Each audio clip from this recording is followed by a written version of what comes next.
എടോ, താൻ ചുമ്മാ എന്നെ കയറി ചൊറിയാൻ വരല്ലേ. നിനക്ക് ചൊറിയുന്നുണ്ടോ? മാന്തിക്കോ, നന്നായി മാന്തിക്കോ.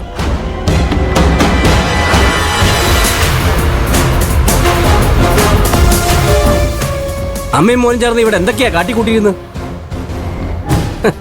ഞാനത് തിരിച്ചു പറയുമ്പോ നിനക്ക് ചൊറിയുന്നുണ്ടല്ലേ?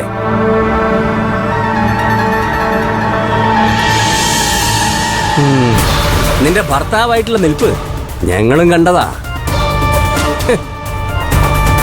ഇങ്ങനെ അങ്ങ് നിന്ന് വാ മേഡം, ഇരിക്കും മേഡം, കഴിക്കും മേഡം, മേഡം പറഞ്ഞാൽ ഞാൻ എന്തു ചെയ്യും?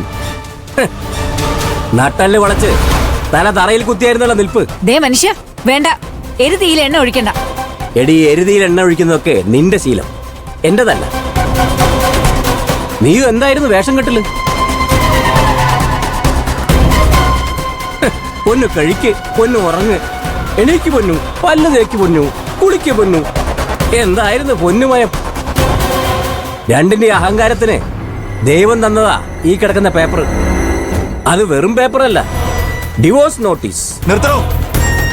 എന്റെ അച്ഛൻ തന്നെയാണോ താൻ? കല്യാണം കഴിഞ്ഞ് ഞങ്ങൾ സന്തോഷത്തോടെ ജീവിക്കണമെന്ന് ആഗ്രഹിക്കാതെ ഡിവോഴ്സ് നോട്ടീസ് കൊണ്ട് ആസ്വദിക്കുന്നു. നിങ്ങളുടെ ചിരി അധികം ഉണ്ടാവില്ല. തീർക്കും ഞാൻ.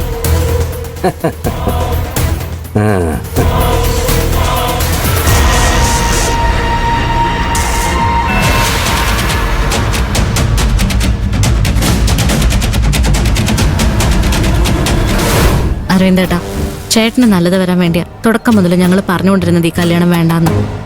അന്നും ഇന്നും ഞങ്ങളെ മനസ്സിലാക്കിയില്ല, മനസ്സിലാക്കാൻ ശ്രമിച്ചില്ല. ബാലമാമനോട് ഇങ്ങനെയൊന്നും പറയുന്നത് ശരിയല്ല. നീ അടിയെല്ലാം ഒപ്പിച്ചു വെച്ചത്. എല്ലാത്തിന്റെ ആണിക്കല്ല നീയാ. നീ ഒന്നും നന്നാവില്ലടി. അമ്മേ, ചാരു നന്നാവോ ഇല്ലെന്നുള്ളതൊക്കെ അവിടെ നിൽക്കട്ടെ. അമ്മയുടെ ശാപമൊന്നും ചാരുവിനെ ഏക്കില്ല. ശപിക്കേണ്ടവരെ ശപിക്കാതെ എന്റെ ഭാര്യയുടെ നേർക്കാണല്ലോ. അനിയ, നിനക്ക് നിന്റെ ഭാര്യ വലുതാണെങ്കിൽ എനിക്ക് വലുത് എന്റെ ഭാര്യയാടാ. എന്നാ അവളോടൊപ്പം പോയി ജീവിക്കടാ. അതിന് നീയൊന്നും സമ്മതിക്കില്ലല്ലോ. എന്നെ അവളെ രണ്ടു വഴിക്കാക്കില്ലേ? ഇപ്പൊ എനിക്ക് വരുന്ന ദേഷ്യം നിനക്കൊന്നും അറിയില്ല.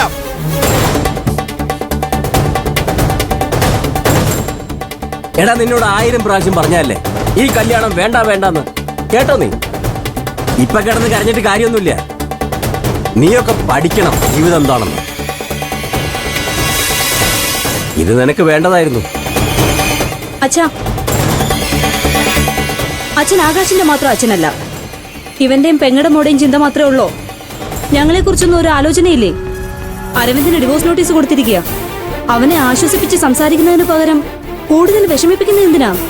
നീ പറഞ്ഞോ അശ്വതി, നന്നായിട്ട് പറഞ്ഞു. ഒരു മാഷിന്റെ മകളായിട്ട് ജനിച്ചിട്ട് ഇത്രയെങ്കിലൊക്കെ നീ സംസാരിക്കണ്ടേ?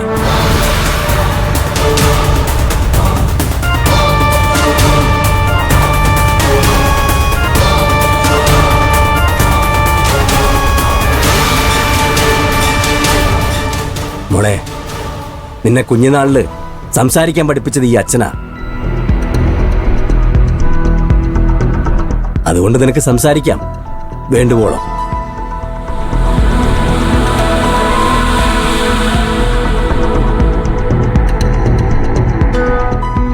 അമ്മാവാ, അരവിന്ദൻ മൂത്ത മകനല്ലേ?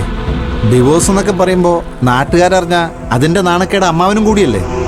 നിന്റെ ഉപദേശം ആരെങ്കിലും ചോദിച്ചോ അവിടെ? വേണ്ട ബാലമാമേ, ആരോടും ഇങ്ങനെയൊന്നും സംസാരിക്കണ്ട. ഡേ, നിന്റെ അഭിനയം എന്നാ ഒന്ന് അവസാനിപ്പിക്കാൻ പോന്നേ? ഇവർക്കെല്ലാം അടിക്കാൻ വടിയെടുത്തു കൊടുക്കുന്നത് നീയല്ലേ? അമ്മായി, നമ്മുടെ കുടുംബം നശിച്ചു കാണാൻ ഞാൻ ആഗ്രഹിച്ചിട്ടില്ല. എന്നൊന്ന് വിശ്വസിക്കേ. ചാരു, ആരും നിന്നെ വിശ്വസിക്കില്ല. നിന്നെ മാത്രമല്ല, എന്നെയും. നമ്മളൊന്നും പറഞ്ഞിട്ട് ഒരു കാര്യമില്ല. നിന്റെ ഭർത്താവ് പറഞ്ഞത് കേട്ടില്ലേ? വായടച്ചിരിക്കടി.